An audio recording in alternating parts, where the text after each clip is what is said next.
Well, hi there, I'm Brad, and this is Brad's Boredom Busters.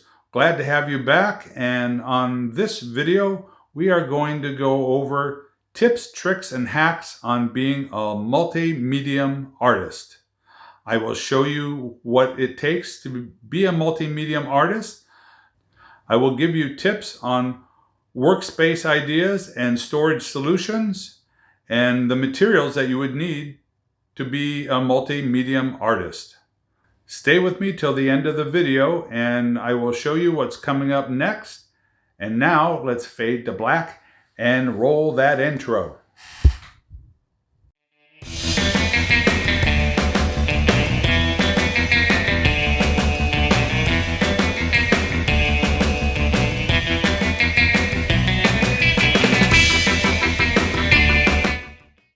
All right, so to be a multi-medium artist, you need several things. You need a good workspace and good storage solutions and materials to work with. And we will go over that right now.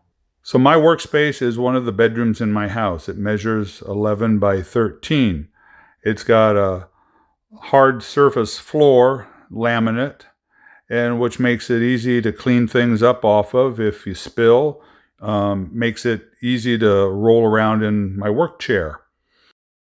Another good thing to have in a multi-medium workspace is a large work surface.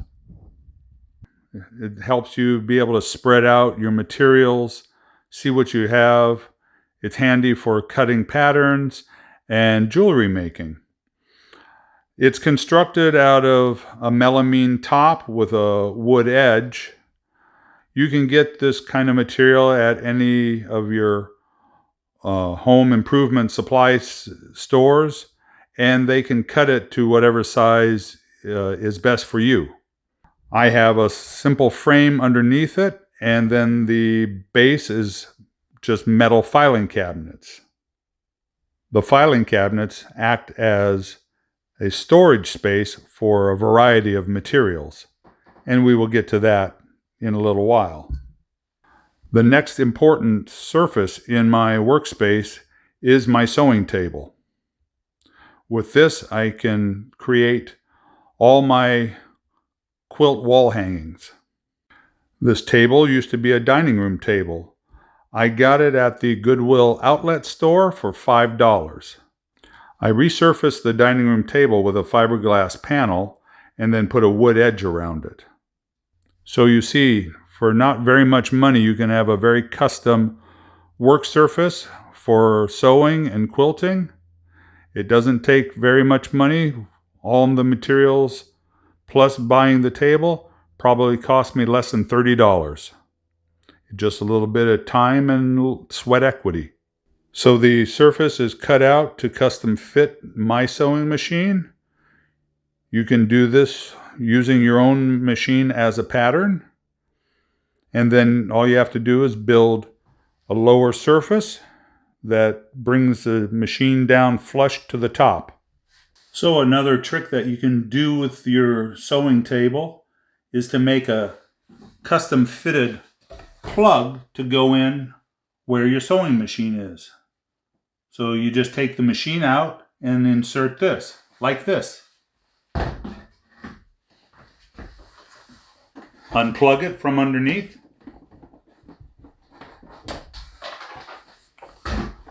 Take out the machine.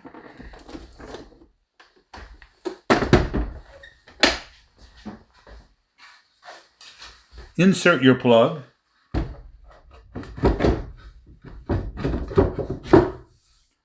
And now you have a very large surface to do any of your projects on. And then when you're done with it, I just take it out and hang it up on the wall.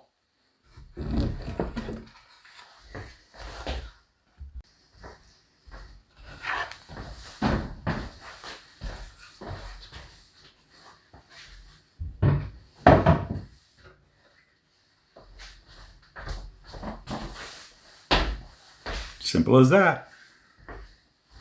So another money saver is the equipment that you purchase.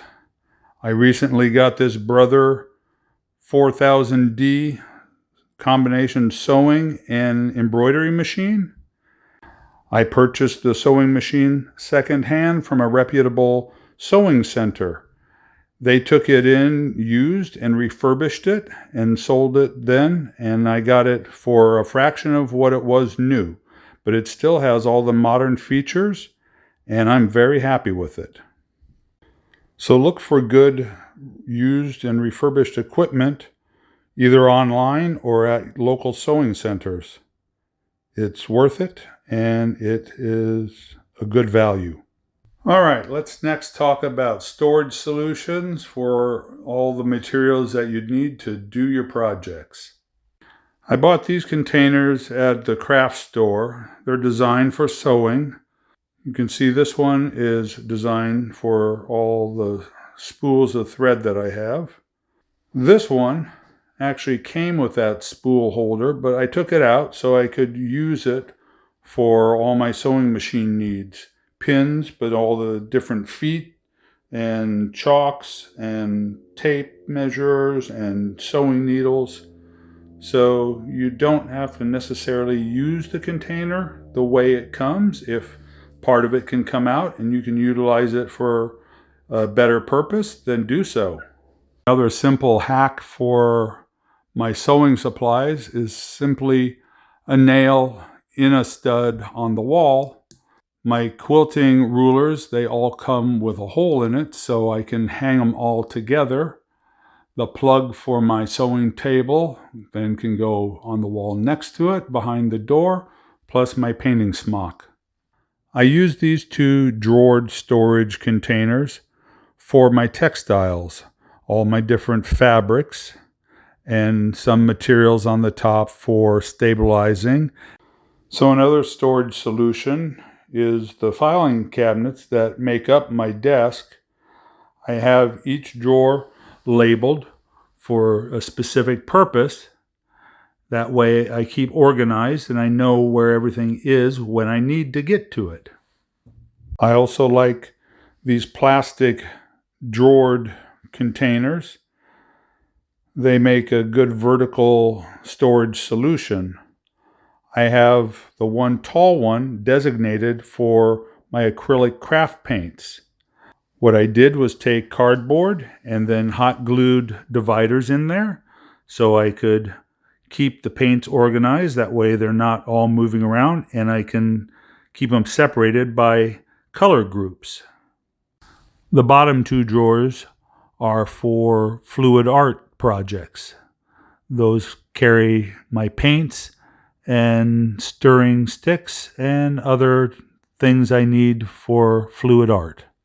These bottom four drawers are for tie-dyeing. On the very bottom are my different powdered dyes, and the middle two drawers are rubber bands, gloves, masks, measuring cups, funnels, different things that I need to mix and use the dye. In this smaller tub, I have additional supplies for tie-dyeing. I have bags of chemicals to mix with the dye, and then my bottles for squirting and spreading the dye onto the fabric. This large tub has on the bottom two metal wire rack shelves zip tied together. I put the finished tie-dye in here to cure and to drain into the bottom. And then the cardboard here, those are forms for ice dye projects. So I would put the t-shirt or fabric on the rack, put the form around it, put ice on top of the fabric, and then put dye on top of the ice. Another important thing to have for your tie-dye is a good place to wash out the fabric before it goes into the laundry. A laundry sink is excellent for that. I have this one out in the garage. If you don't have access to this, then if you have a stainless steel sink in your kitchen, that's okay too. I wouldn't use porcelain or a stone sink because the dye will stain it. The closet in the back of this bedroom store finished projects tie-dye acrylic fluid art. But in the middle, I also have yarn that I've used for knitting. I like to knit scarves and hats. Quite often you can get very affordable deals on yarn at places like Goodwill. At Goodwill, you can find that they bundle up yarn into packages and you can buy a large amount for a very affordable price. I also have some supplies on the shelves. Some of this is foam that I use for steampunk construction. Here are some of the finished projects with the foam to create steampunk top hats.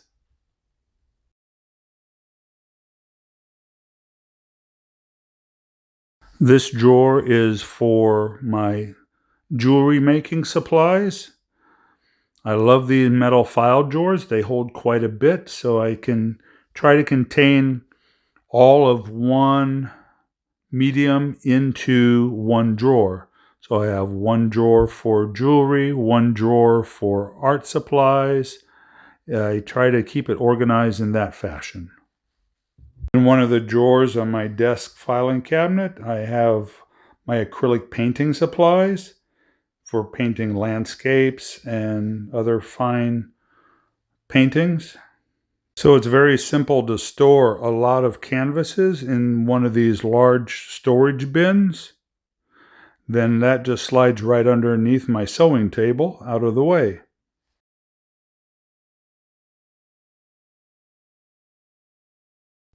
I use this for my fluid art.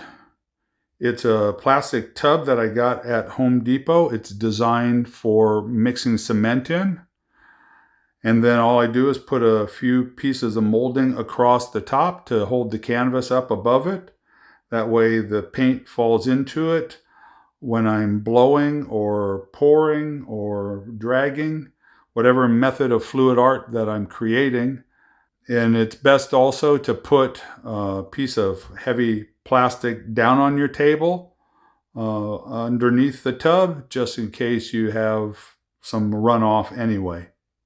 I'd like to also show you two simple painting easels, two different styles that I made. They're just all out of plywood. This one is more of a sit down at your desk style, where it's at a low flat angle that you can put a canvas on and sit and paint. This next easel is one of my own design. It's designed for larger canvases that you can either sit or stand to paint at. And it works like this.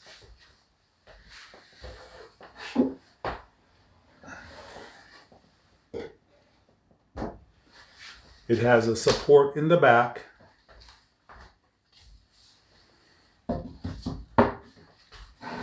And then a clamp to hold your canvas in place.